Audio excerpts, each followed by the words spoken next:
Hello friends, home science LT grade के syllabus में child development की एक यूनिट दी गई है, विकास की विभिन्न अवस्थाएं तथा विकासात्मक कार्य। यहाँ पे देखिए ये आपका है, ये है आपका चाइल्ड डेवलपमेंट की यूनिट और इसमें देखिए आपका दिया विकासात्मक कार्य, अवस्थाएं व विकास के सिद्धांत, अर्थ, अवधारणा व महत्व। तो इस टॉपिक को हम यहाँ पर क्लियर करेंगे और इस टॉपिक से रिलेटेड 4 से 5 क्वेश्चन एग्जाम में पूछे जाते हैं। जैसे पूछा जाता है कि पार्टियोनेट स्टेज क्या होती है, न्यूनेट स्टेज क्या होती है, या अर्ली चाइल्डहुड स्टेज जो है कब से कब तक चलती है, या गैंग एज किसे कहते हैं, या प्री स्कूल एज किसे कहते हैं। इस टाइप के 4 से 5 क्वेश्चन आपको एग्जाम में इसी यूनिट से देखने को मिलते हैं। तो आप इस वीडियो को लास्ट तक देखें, वीडियो को लाइक करना और चैनल को सब्सक्राइब करना ना भूलें, जिससे मेरे चैनल की सारी अपडेट आपको मिलती रहे। तो चलिए स्टार्ट करते हैं आज का ये chapter, stages of development and development task.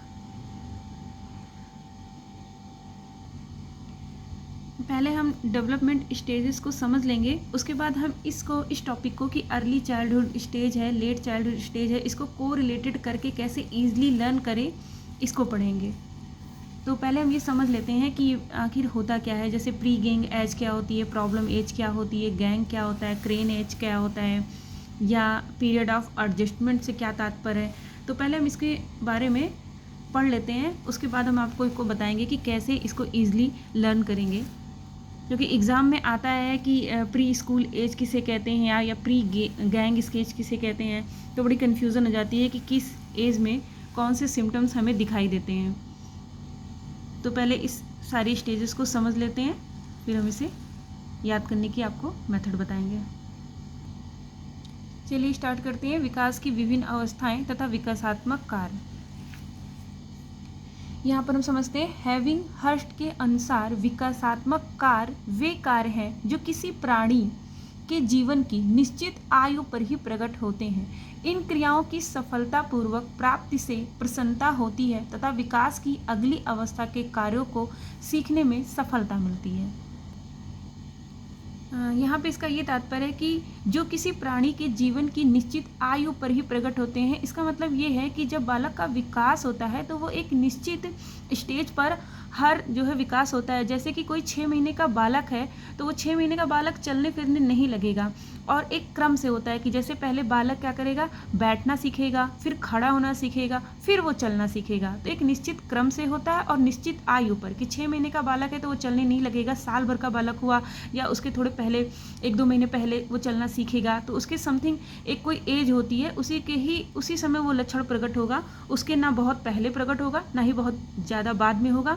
तो यही यहाँ पर बता रहा है कि किसी प्राणी के जीवन की निश्चित आयु पर ही वो प्रकट होते हैं, और जब ये क्रियाएं की सफलतापूर्वक जब प्राप्ति कर लेते हैं तो हमें प्रसन्नता भी होती है।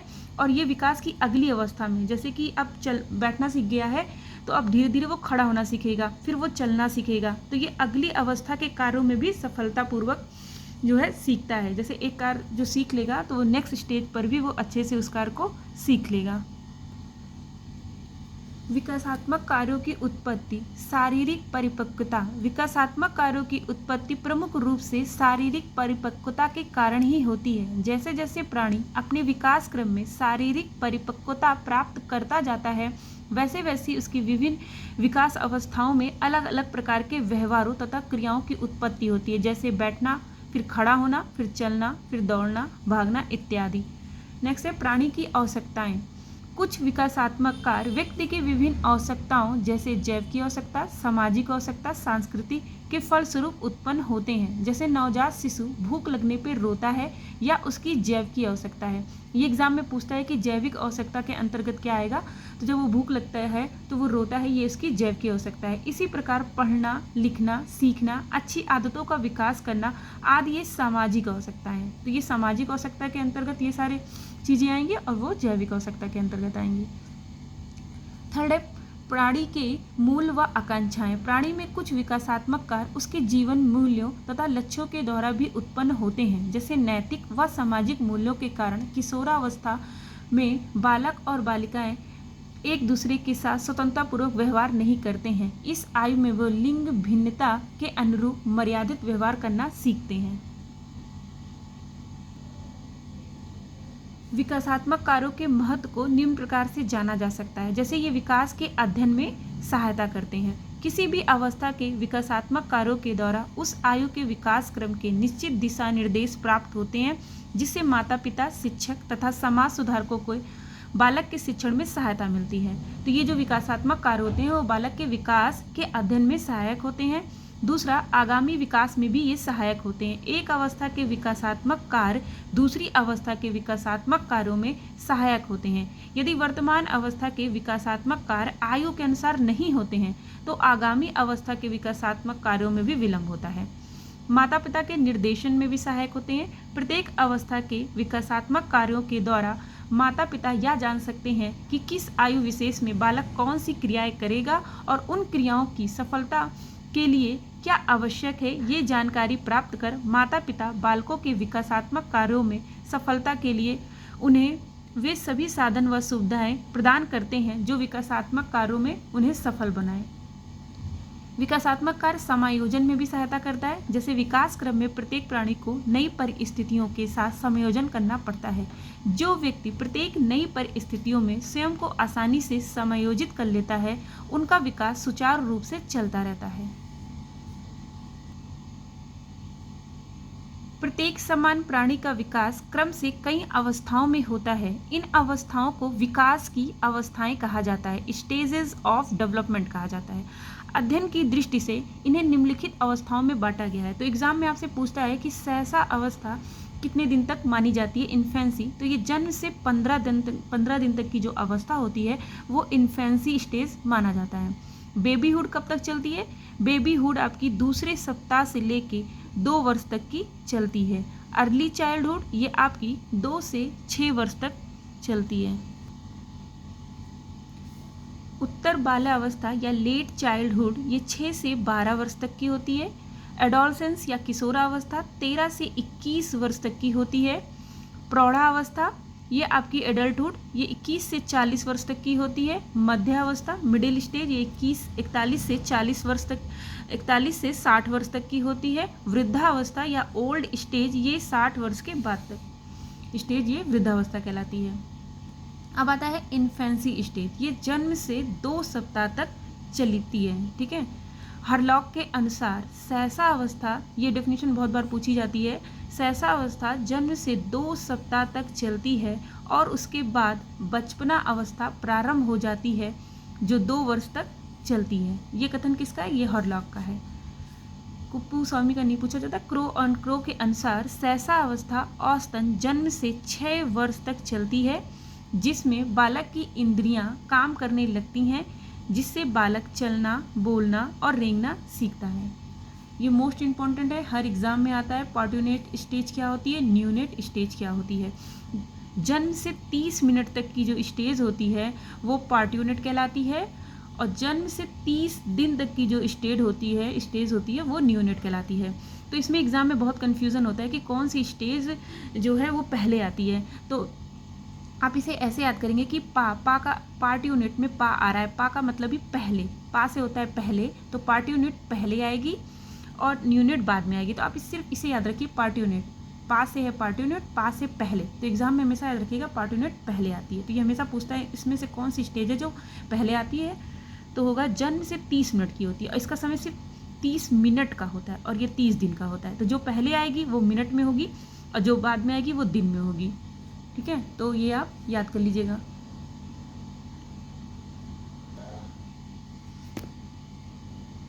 इस स्टेज में होता क्या है, पार्ट्यूनेट अवस्था वह है जिसमें बच्चे की नाल अम्बिलिकल कॉर्ड को काटकर मां से अलग कर दिया जाता है।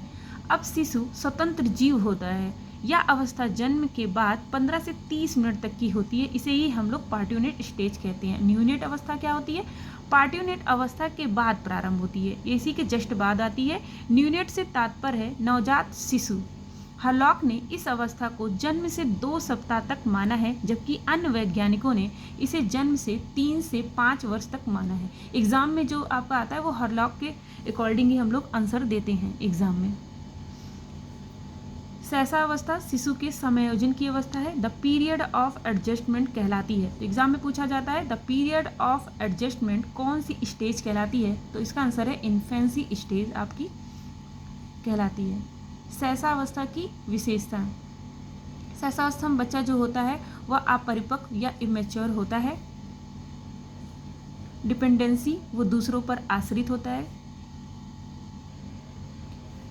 सहसावस्था में बालक में मूल प्रवृत्त्यात्मक व्यवहार दिखाई देते हैं, जैसे कि भूख लगने पे वो रोता है। ये सब मूल प्रवृत्त्यात्मक जो है व्यवहार कहलाएंगे आपके। प्यार करने पे जैसे वो हंसता है, या कोई वस्तु छीन लेने पे वो फिर से रोने लगता है। माँ को देख के प्रसन्न होना, ये सारे कार्य आपके इसके अंतर्गत आएंगे। फिर है संवेदनशीलता जो है, शिशु बड़ी संवेगी होते हैं, किंतु उसके संवेग क्षणिक होते हैं, जो मूलतः सुखदायक व दुखदायक संवेदनाओं से संबंधित होते हैं।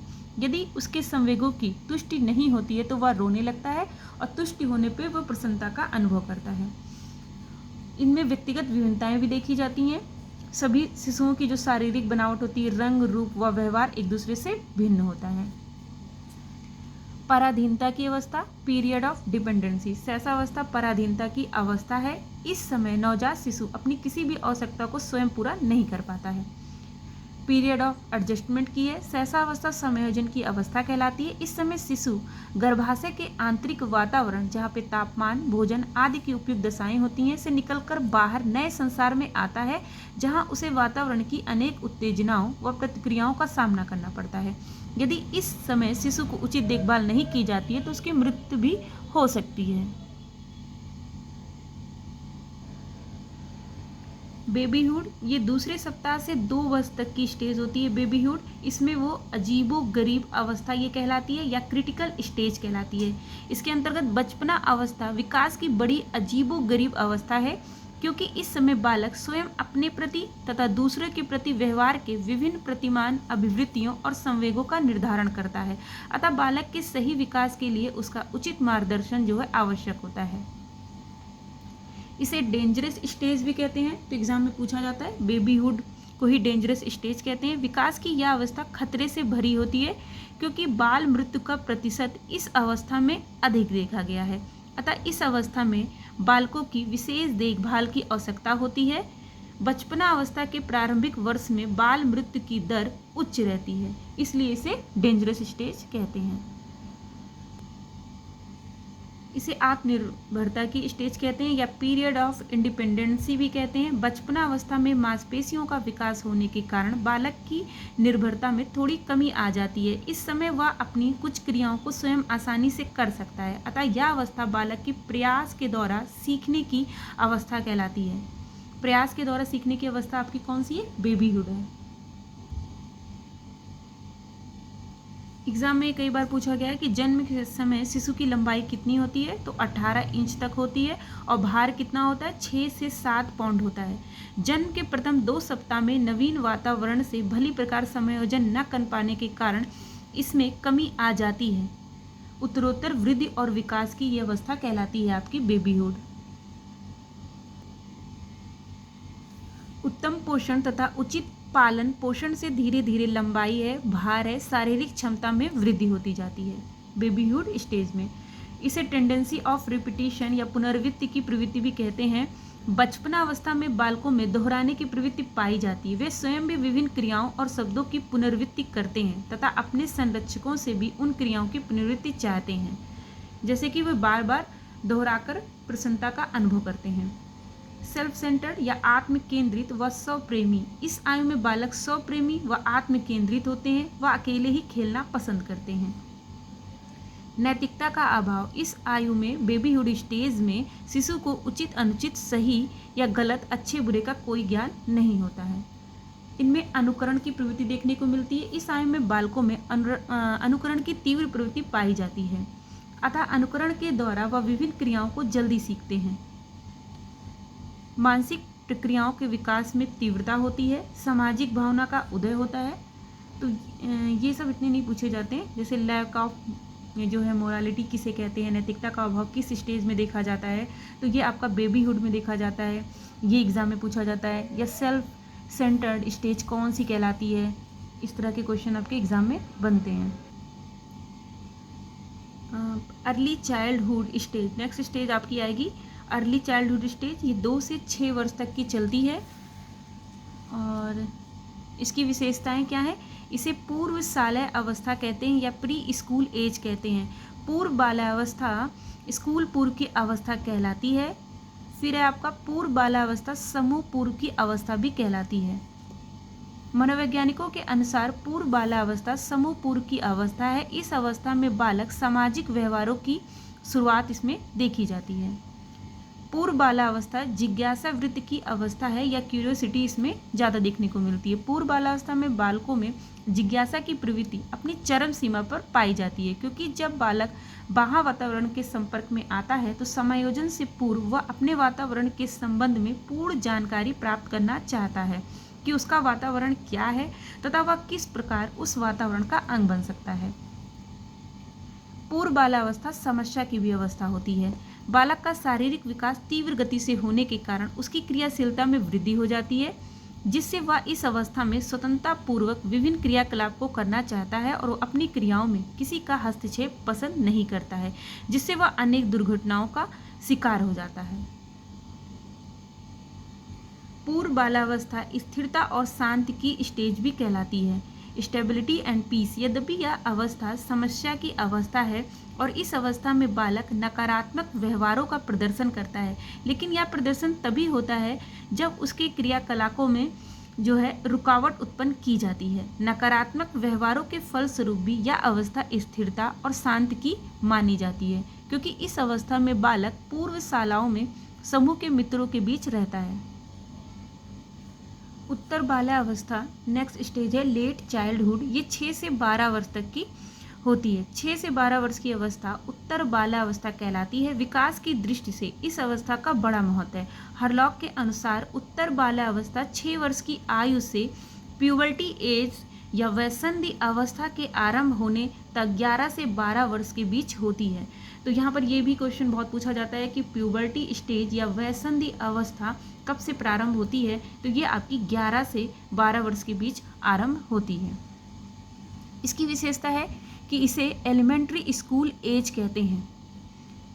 और ये क्या होता है कि जो कि ये क्या चुस्ती की आयु स्मार्ट एज भी इसे कहा जाता है। इस आयु में बालक की क्रियाशीलता बढ़ जाती है, साथ ही आत्मनिर्भरता भी बढ़ जाती है, अतः बालक प्रत्येक कार्य को स्वयं ही शीघ्रता से संपन्न करना चाहता है। बालकों की अधिक क्रियाशीलता के कारण इस आयु को चुस्ती फुर्ती की अवस्था कहा जाता है।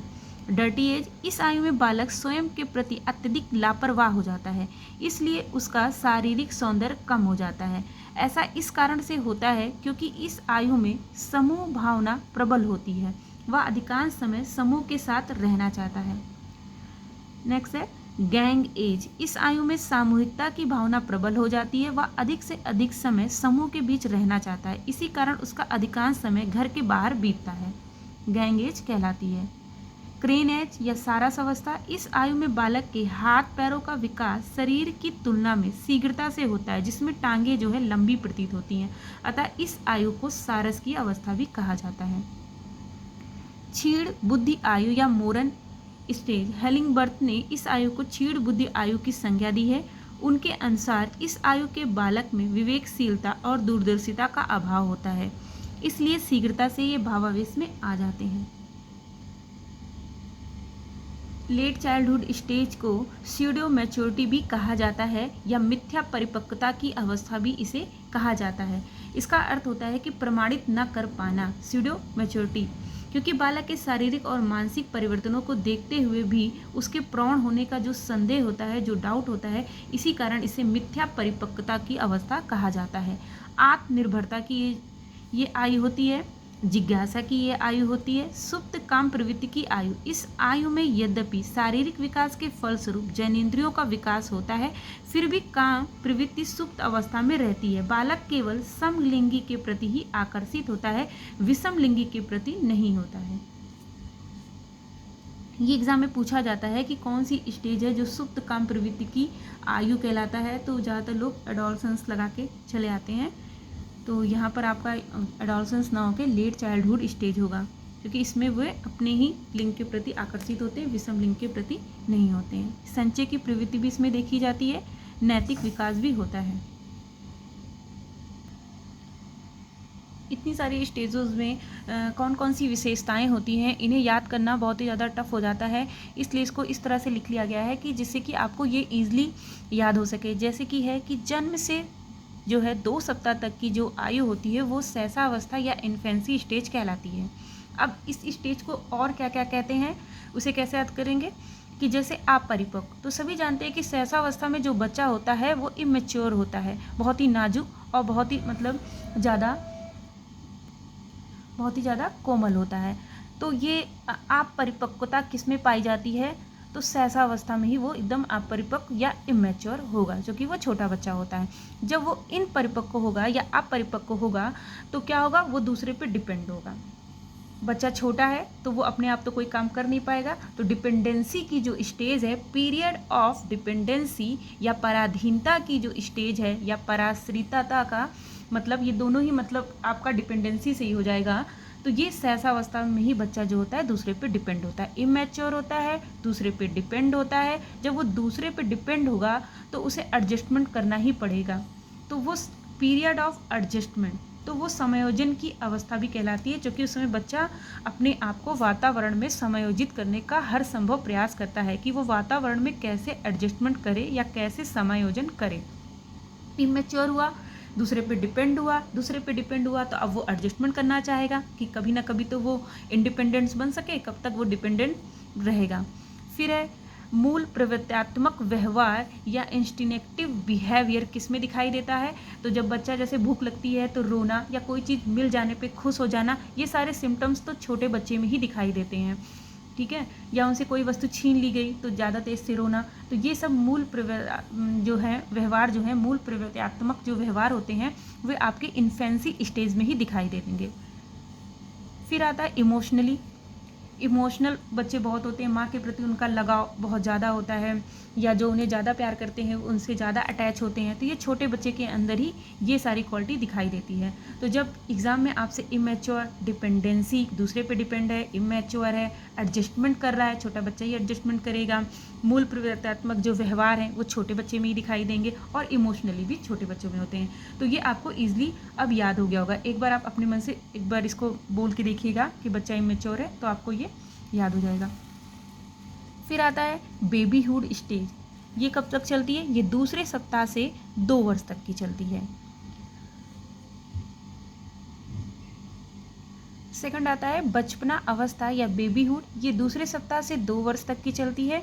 इसमें क्या होता है कि अब बच्चा छोटा नहीं है, 2 साल का हो गया है, तो अब वो कुछ काम जैसे कि वो अपना करने लगता है, इसलिए उसे आत्मनिर्भरता की भी अवस्था कहते हैं, क्योंकि उसे अब चलना आ गया रहता है, वो कोई चीज़ चाहता है तो उसे उठा लेता है, या उसे कोई भी चीज़ चाहिए तो वो जाके उसे लेना सीख जाता है।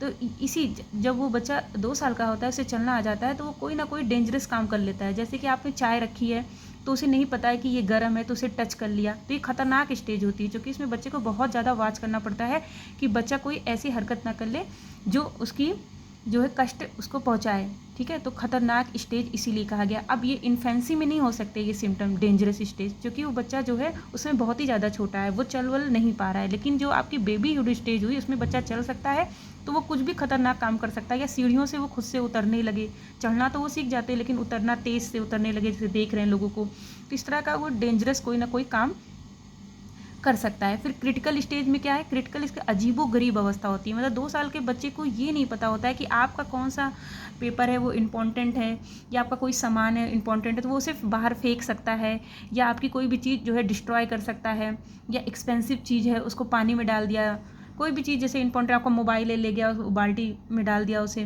तो ये अजीबो गरीब स्टेज इसीलिए कही जाती है, क्योंकि 2 वर्ष के बच्चे में इतनी ज़्यादा समझदारी नहीं होती है। और लैक ऑफ जो है मोरालिटी या नैतिकता का अभाव, तो 2 साल के बच्चे जो होते हैं उन्हें नहीं पता होता है कि इन्हें आप करके बात करनी है, या इन्हें जैसे बच्चों से कोई चीज़ मांगिए तो वो कभी कभी हाथ भी उठा देते हैं, तो उनमें नैतिकता के गुण नहीं पाए जाते हैं। 2 साल के बच्चे जो है छोटे होते हैं। तो फिर क्या होता है इसमें पुनर्वित्त की अवस्था, कि ये कोई शब्द जो सीख जाते हैं उन्हें बार बार रिपीट करना चाहते हैं, या जो भी काम करते हैं उसमें उनकी पुनर्वित्ति देखी जाती है, बार बार वही काम करते हैं। अनुकरण, कि जो बड़े लोग करते हैं उन्हीं को देखकर वो उनका अनुकरण करने की इनके अंदर प्रवृत्ति पाई जाती है। तो ये सारी जो सिम्टम्स हैं वो 2 साल के बच्चे के अंदर ही आप देख सकते हैं। पहला कि थोड़ा बहुत काम करने लगता है, इसलिए इंडिपेंडेंसी कह दी जाती है, आत्मनिर्भरता के गुण दिखाई देने लगते हैं। फिर डेंजरस होता है, क्योंकि वो चलने फिरने उसको नहीं पता कौन सी चीज़ें गर्म है कौन ठंडी है। क्रिटिकल स्टेज, आपके इंपॉर्टेंट पेपर पानी में डाल दे, कुछ भी अजीबोगरीब हरकत वो कर सकता है। रिपीटिशन, जो उसको काम अच्छा लग रहा है वो बार बार करेगा, आप चाहे जितना उसे टोकेंगे लेकिन वो बार बार वही चीज़ रिपीट करेगा। नैतिकता का अभाव होता है, उसे नहीं पता कि ये बड़े हैं, इन्हें डांटे नहीं, इसे जो आप मतलब कुछ भी वो बोल सकता है किसी को। अनुकरण की प्रवृत्ति, जैसा आप करेंगे वैसा ही वो करने की सीखेगा। इसको हम इस दोनों स्टेज को हम कंपेयर करके पढ़ेंगे तो ईजिली लर्न हो जाएगा। जैसे कि ये अर्ली चाइल्डहुड स्टेज ये आपकी 2 से 6 वर्ष तक की चलती है। लेट चाइल्डहुड स्टेज आपकी 6 से 12 वर्ष तक चलती है। इसमें क्या है, इस स्टेज में आपको प्री मिलेगा। जैसे प्री स्कूल स्टेज किसे कहते हैं या प्री स्कूल एज किसे कहते हैं, तो ये प्री देखिए यहाँ पे भी पूर्व है, तो आपको ये पूर्व एग्जाम में लिखा मिलेगा। तो जब जहाँ भी आपको पूर्व मिलेगा वहाँ पे आप तुरंत समझ जाइएगा कि ये अर्ली चाइल्डहुड स्टेज की बात हो रही है। पूर्व साल है या प्री, तो प्री रहेगा या पूर्व रहेगा, प्री पूर्व, तो आप इसको यहाँ से टैली करा दीजिएगा। फिर यहाँ पर देखिए क्या है, एलिमेंट्री स्कूल एज है, यहाँ पर प्री नहीं लगा है, ये एलिमेंट्री प्रारंभिक स्कूल की बात कर रहा है, जो 6 से 12 वर्ष तक के बच्चों की बात यहाँ पर हो रही है। तो स्कूल एज ये भी है, स्कूल एज ये भी है, तो एग्जाम में बहुत ज़्यादा कन्फ्यूज़न होती है कि एलिमेंट्री में ये है कि प्री में है। तो आप इसको ऐसे याद कर सकते हैं कि प्री में तो प्री रहेगा ही आपका, पूर्व पूर्व पूर्व हो जाएगा। फिर क्या है, ये प्री गैंग एज है, और ये कैसी एज है, ये गैंग एज है आपकी, जिसमें प्री नहीं रहेगा वो आपका लेट चाइल्डहुड के अंतर्गत आ जाएगा, स्कूल एज और ये। फिर हम इसको ऐसे समझते हैं कि बच्चा जब स्कूल गया, उसने अपने दोस्त बनाए, समूह में रहा, तो जब बच्चा छोटा होता है, स्कूल जाता है, तो उसे बहुत सारी प्रॉब्लम वहाँ पे देखने को मिलती है, जो कि शुरू में उसका स्कूल में मन नहीं लगता है। इसको ऐसे याद करेंगे थोड़ा ट्रिक से कि जब बच्चा स्कूल गया और वहाँ पर वो अपने समूह में बैठ कर बातें करने लगा, फिर क्या हुआ कि उसको बहुत सारी प्रॉब्लम आती है उन सब बच्चों के बीच में, तुरंत एडजस्टमेंट नहीं कर पाता है, तो ये प्रॉब्लम एज भी ये कहलाती है। फिर धीरे धीरे क्या होता है कि वो स्कूल में जो है वो शांति से और स्थिरता से बैठना सीख जाता है। तो आप इसको सिर्फ स्कूल इमेजिन करिए अपने मन में कि बच्चा जो है पहले स्कूल गया, फिर वहाँ पे समूह में कुछ बच्चों के साथ रहा, लेकिन उसको जो है बड़ी समस्या लग रही थी, किसी बच्चे से मतलब उसे अच्छा नहीं लग रहा था किसी बच्चे के साथ बोलना या बात करना, या अननोन बच्चे थे उनके साथ वो एडजस्टमेंट सही से नहीं कर पा रहा था, प्ले स्कूल का बच्चा है। फिर धीरे धीरे उसके अंदर स्थिरता आ गई और वो शांति से वहाँ पर स्कूल में जाने लगा और पढ़ाई करने लगा। फिर आप इस स्टेज को समझते हैं, लेट चाइल्डहुड स्टेज, ये 6 से 12 वर्ष तक की थी, इसमें गैंग एज था। क्रेन एज क्या है, अब इसने गैंग बना लिया, इस बच्चे ने क्या किया, गैंग बना लिया बहुत सारे समूह के बच्चों के साथ, ठीक है। यहाँ पे प्री गैंग था, यहाँ गैंग है, समूह बना लिया। अब समूह क्यों बना लिया, क्योंकि क्या हुआ कि वो सारस की अवस्था कहला रही थी, क्रेन एज कहला रही थी। क्रेन एज में क्या हमने पढ़ा था कि इसमें क्या होता है, बच्चों की जो टांगें होती हैं वो बहुत लंबी लंबी, सारस जो पक्षी होता है उससे टैली करने लगती हैं, इस वजह से इसे क्रेन एज कहते हैं। तो बच्चे बहुत ज़्यादा लंबाई में, उनकी पैर बहुत ही ज़्यादा लंबाई में बढ़ जाते हैं, जिससे वो क्या होते हैं, अपने आप को गैंग बनाने की सोचने लगते हैं कि हम अब बहुत ज़्यादा लंबे हो गए हैं, हम बहुत बड़े हो गए हैं, क्यों ना हम गैंग बनाएं। तो ये आपके एलिमेंट्री स्कूल में हो जाएंगे, और ये बना तो लेते हैं, लेकिन इन्हें जो है मोरन एज स्टेज भी कहते हैं या छिड़ बुद्धि आयु भी कहते हैं, क्योंकि ये अपने आप को समझते हैं कि हम बड़े हैं, जबकि इनके अंदर इतनी ज़्यादा बुद्धि नहीं होती है। ये दूरदर्शिता या सोचने समझने की जो क्षमता होती है वो इनके अंदर इतनी ज़्यादा नहीं होती है, जितना वो अपने आप को समझते हैं कि हम बहुत बड़े हो गए हैं, क्यों ना हम गैंग बनाएं। गैंग इसलिए बनाएं क्योंकि इनके जो पैर हैं बहुत ही ज़्यादा लंबे हो गए हैं, क्रेन एज के जैसे हो गए हैं। अब फिर क्या है कि ये जबकि बुद्धि में इतने ज़्यादा बुद्धिमान नहीं होते हैं, ज़्यादा दूर तक नहीं सोच सकते हैं। फिर क्या होता है, age of dormant sex impulses या सुप्त काम प्रवृत्ति की एज। इस समय बालक है, अब गैंग बना रहे हैं तो ये चाहेंगे कि बॉयज़ का गैंग बन रहा है गैंग, तो फिर वो बॉयज़ को ही रखेंगे अपने साथ, गर्ल्स बना रही हैं गैंग तो वो गर्ल्स के साथ ही रहेंगी। तो इस तरह से ये जो गैंग बनाते हैं तो अपनी ही एज ग्रुप के ही लोगों के साथ, और अपनी ही जो मेल है तो मेल के साथ, फीमेल है तो फीमेल के साथ ही ये गैंग बनाते हैं।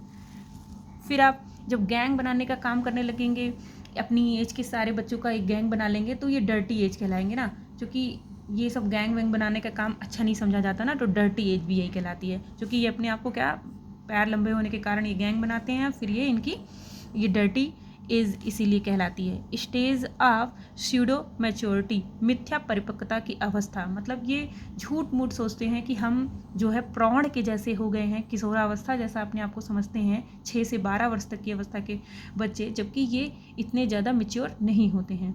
तो इसलिए इसे मिथ्या परिपक्वता की अवस्था कहते हैं। लोग इन्हें प्रौढ़ावस्था की तरह ट्रीट करने लगते हैं। एक बार हम फिर इसे जल्दी से देख लेते हैं कि एलिमेंट्री स्कूल एज होती है, इसमें बच्चे जाते हैं, गैंग बना लेते हैं। गैंग क्यों बनाते हैं? क्योंकि इन्हें लगता है कि हम बहुत लंबे हो गए हैं, जबकि ये इनके पास इतनी बुद्धि नहीं होती है, तब भी ये सोचते हैं कि हम बहुत ही ज़्यादा बुद्धिमान हैं, सोचने समझने की क्षमता इतनी ज़्यादा नहीं होती। और ये जो गैंग बनाते हैं वो एक ही सेक्स के लोग को, जैसे मेल हैं तो मेल के ही गैंग बनाएंगे, फीमेल है तो फीमेल का ही गैंग बनाएंगे। ये गैंग वैंग बनाने का जो काम होता है वो डर्टी काम के अंदर ही आता है, इसलिए इन्हें डर्टी एज भी कहते हैं। ये ऐसा ट्रिक से याद कर रहे हैं कि डर्टी एज का मतलब यहाँ पे दूसरा था, लेकिन हम ऐसा आपको कह रहे हैं कि ऐसे आप इजीली इसको याद कर सकते हैं। फिर क्या होता है कि इसे मिथ्या परिपक्वता की अवस्था भी कहते हैं या स्यूडो मैच्योरिटी भी कहते हैं, क्योंकि इस समय बालक जो है अपने आप को प्रौढ़ की तरह समझने लगता है और लोग भी उन्हें सोचते हैं कि ये बहुत ही ज़्यादा बड़ा हो गया, जबकि ऐसा नहीं होता है। इस स्टेज में क्या था कि बच्चा जो है स्कूल जाता है, फिर वह छोटे छोटे समूह बनाता है, प्री गैंग टाइप का छोटे बच्चों के साथ रहता है, लेकिन उनको उनके साथ रहने में बड़ी समस्याएं आती हैं। फिर धीरे धीरे वो सीखता है शांति से वहाँ बैठना और स्थिरता से बैठना और शांति से बैठना सीख जाता है स्कूल में। नेक्स्ट वीडियो में हम किशोरावस्था स्टेज और आपकी ये मध्यावस्था एज, मिडिल एज और जितनी भी स्टेजेस बची हैं ओल्ड एज, ये सारे जो है क्लियर करेंगे और फिर इसके ऑब्जेक्टिव क्वेश्चन आंसर भी हम यहाँ पे सॉल्व करेंगे। तो आप वीडियो को लाइक करना और चैनल को सब्सक्राइब करना ना भूलें। Thank you.